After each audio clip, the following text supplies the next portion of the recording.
Welcome back to my channel life with Sanjukta. চলে এসেছি আবার একটা নতুন ভিডিও নিয়ে। জানি অনেক দিন পর আমি আবার ভিডিও আপলোড করছি। কেন এতদিন ভিডিও আপলোড করতে পারিনি সেই সমস্ত কিছু আস্তে আস্তে তোমাদের অবশ্যই জানাবো। তবে এখন বলে নি আমি যাচ্ছি কোথায়। দেখে তোমরা বুঝতেই পারছো আমি এসে গেছি বিশ্ব বাংলা গেট নিউ টাউনে। আর এখান থেকে একটা অটো ধরে এখন আমি যাচ্ছি কারিগরি ভবনের দিকে। আজ আমার ডেস্টিনেশন নিউ টাউন জগন্নাথ মন্দির। অনেকের মুখেই এই মন্দিরের কথা শুনেছি এবং প্রচুর ইউটিউব চ্যানেলে এই মন্দিরের ভিডিও দেখেছি। তাই ফাইনালি ভাবলাম আমিও চলো পৌঁছে যাই তোমাদের নিয়ে এই মন্দিরে। বিশ্ব বাংলা গেট থেকে সাপুরজির দিকে যে রাস্তা যাচ্ছে সেই রাস্তার মোড়েই অটো পাবে, যা তোমাদের নামিয়ে দেবে এই কারিগরি ভবনের সামনে। কারিগরি ভবনের ঠিক পাশের রাস্তা থেকে সোজা হেঁটে চলে এলে তোমরা পেয়ে যাবে এই জগন্নাথ মন্দিরটি। অটোতে তোমাদের ভাড়া পড়বে 15 টাকা, বাসে এলে 10 থেকে 15 টাকাই ভাড়া, সঠিকটা আমার ঠিক জানা নেই। যদি মনে করো তোমরা পার্সোনাল গাড়ি নিয়ে আসবে সেক্ষেত্রেও কিন্তু কোনো অসুবিধা নেই। মন্দিরের সামনে রয়েছে অ্যাম্পল পার্কিং স্পেস। মন্দিরটি ভীষণ সুন্দর। মূল প্রবেশপথের দুই পাশে দুটি সিংহের মূর্তি রয়েছে, যা সিংহদুয়ার নামে পরিচিত। মন্দিরে প্রবেশ করলে প্রথমেই চোখে পড়বে 3টি গর্ভগৃহ। বাঁদিকের গর্ভগৃহে শ্রীরাম, লক্ষ্মণ এবং সীতার পাথরের মূর্তি রয়েছে। ডান পাশের গর্ভগৃহে রয়েছেন হনুমানজি এবং মাঝখানের গর্ভগৃহে রয়েছেন জগন্নাথ দেব, বলভদ্র এবং সুভদ্রা। প্রতিটি বিগ্রহের উপর ঝুলছে বিশাল ঝাড়বাতি, যা মন্দিরের সৌন্দর্য আরও বৃদ্ধি করেছে।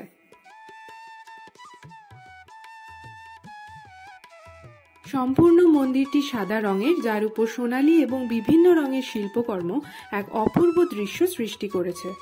মন্দিরের গায়ে বিষ্ণুর 10 অবতারের ভাস্কর্য এবং শ্রীকৃষ্ণের বিভিন্ন পৌরাণিক দৃশ্য ফুটিয়ে তোলা হয়েছে। সন্ধেবেলায় অসাধারণ আলোকসজ্জায় সজ্জিত এই মন্দিরটি কিন্তু দেখতে লাগে অপূর্ব। এই মন্দির প্রতিদিন সকাল 5টায় খোলে এবং দুপুর 2টো থেকে 4টে পর্যন্ত বন্ধ থাকে। বিকেল 4টে থেকে রাত 8:30 পর্যন্ত আবারও মন্দির খোলা হয়। প্রথমেই বলেছিলাম এই মন্দিরটি হাজরা কালীবাড়িরই একটি অংশ, তো এবার চলো আমরা সেখানেই যাব। এই মন্দির প্রাঙ্গণে রয়েছে আরও বেশ কিছু মন্দির। এখন আমরা রয়েছি হাজরা কালীবাড়ির সামনে। বলা হয় এই মন্দির কমপ্লেক্সটি নাকি 450 বছর পুরনো। এখানকার প্রধান পুজো হলো নীল পুজো, যা বাংলা চৈত্র মাসে চৈত্র সংক্রান্তিতে অনুষ্ঠিত হয়।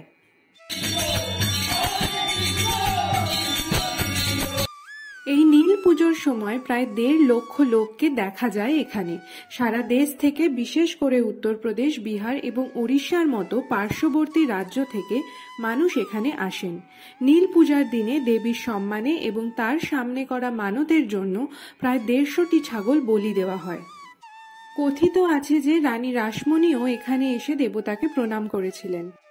পাশেই রয়েছে একটি শিব মন্দির। ঘটনাক্রমে হাজরা মহাদেব বা ভগবান শিবের আরেক নাম। এখানে তারকেশ্বরের বিখ্যাত মন্দিরের সাথে রয়েছে অনেক মিল। এখানে দুধ পুকুরও রয়েছে এবং প্রতি বছর তারকেশ্বরে পূজা শেষ হওয়ার পর মন্দিরের প্রধান পুরোহিত সকলের সামনে ঘোষণা করেন যে ভগবান শিব এখন পাচুরির হাজরা কালীবাড়ি কলাতলার দিকে অগ্রসর হবেন। ঠিক সেই মুহূর্ত থেকেই নাকি এখানে উৎসব এবং পূজা শুরু হয়। এরপর আমরা চলে এসেছিলাম এই কমপ্লেক্সেরই একটি রাধা গোবিন্দ মন্দিরে। মন্দিরটি দেখেই তোমরা বুঝতে পারছো বেশ পুরনো মন্দির, তবে এই মন্দিরের ইতিহাস সম্পর্কে খুব বেশি কিছু আমি জানতে পারিনি। নিউ টাউনের জগন্নাথ মন্দির শুধুমাত্র একটি ধর্মীয় স্থাপত্য নয়, এটি আধ্যাত্মিক প্রশান্তি এবং শিল্পের এক অপূর্ব সংমিশ্রণ। যারা কলকাতায় আছো বা বাইরে থেকে ঘুরতে আসবে তারা অবশ্যই এই মন্দির দর্শন করতে পারো।